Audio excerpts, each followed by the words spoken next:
Ada salah satu stasiun televisi ya menuliskan bahwa wah 5 orang terinfeksi corona di Semarang. Wah, padahal ternyata apa? Itu adalah cuma simulasi.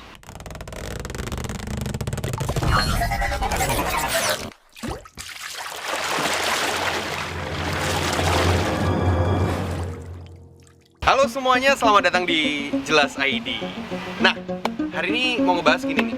Pernah nggak sih tiba-tiba kita tuh ngerasa takut datang suatu tempat karena di situ pernah ada tsunami? Takut datang suatu tempat karena di situ pernah ada longsor. Termasuk kadang-kadang kita ngerasa takut melakukan sesuatu karena ada orang yang pernah gagal melakukan itu. Misalnya, buka usaha nggak berani karena pernah cerita gue gagal buka usaha itu. Pengen kerja, jangan kerja di sana, tempatnya nggak enak, bosnya galak, dan lain sebagainya. Kita tuh kayak ngerasa kalau ingin melakukan sesuatu tuh takut ini, takut itu, takut begini, takut begitu. Itu terjadi karena apa? Nah, ada sebuah penjelasan, ada sebuah teori yang namanya adalah terror management theory, yang dimana manusia itu sebenarnya memiliki rasa takut, tapi dia mencari informasi tentang ketakutan itu. Simpelnya begini, sekarang nih lagi ngehits virus corona. Apapun informasi terkait dengan corona pasti dibuatnya sangat menakutkan. Tujuannya untuk apa? Karena begitu menakutkan, orang itu bawahnya mau ngeklik. Ya, contohnya apa? Ada salah satu stasiun televisi ya menuliskan bahwa wah 5 orang terinfeksi corona di Semarang. Wah, padahal ternyata apa? Itu adalah cuma simulasi. Tapi kalau ditulis simulasi penanganan virus corona, orang nggak akan ngeklik. Ya, karena apa? Kadang-kadang ketakutan inilah yang membuat orang tertarik untuk terus mencari tahu. Dan saat ini dikapitalisasi oleh media. Dan kalau kita sering mencari informasi-informasi yang menakutkan itu, tanpa sadar itu memperbanyak referensi kita untuk semakin takut dengan hal itu. Termasuk ketika kita misalnya pengen usaha, pengen kerja, ya, jadi makin takut. Kenapa? Karena banyak referensi kegagalan yang ada di kepala kita. Jadi kalau kita ingin menjadi orang yang mampu berjuang, melakukan sesuatu, apa yang harus dilakukan? Yang pertama adalah apa?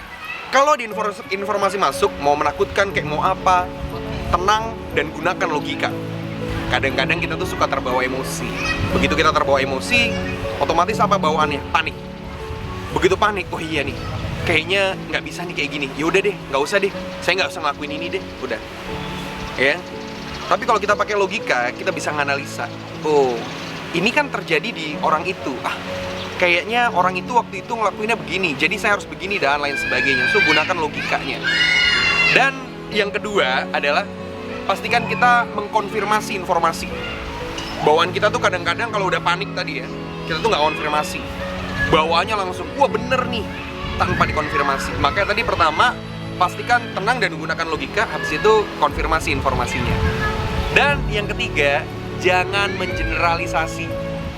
Ya, kayak dulu pas tsunami di Lebak, wah udah kayak ibaratnya tuh sepanjang daerah Banten tuh pantainya bahaya, udah. Jadi otomatis menurun wisata di sana. Tapi itu ya real, memang ada tsunami di sana. Tapi jangan sampai ternyata itu semuanya membuat kita takut melakukan sesuatu. Ya, apalagi kalau yang ngasih informasi ternyata hoax dan lain sebagainya. So, kelola itu. Ya, kalau ada orang yang bilang jangan jadi pengusaha, ntar bangkrut, ya jangan digeneralisasi, yang bangkrut kan dia, belum tentu kita. Ya, kalau kita ingin menjadi orang yang mampu lebih baik lagi setiap harinya, pastikan kita tidak dikuasai oleh ketakutan. Dan untuk lepas dari itu, lakukan 3 hal ini. Semoga ini semua bermanfaat. Share jika suka dengan video ini. Oke, terima kasih dan sampai bertemu lagi di video selanjutnya.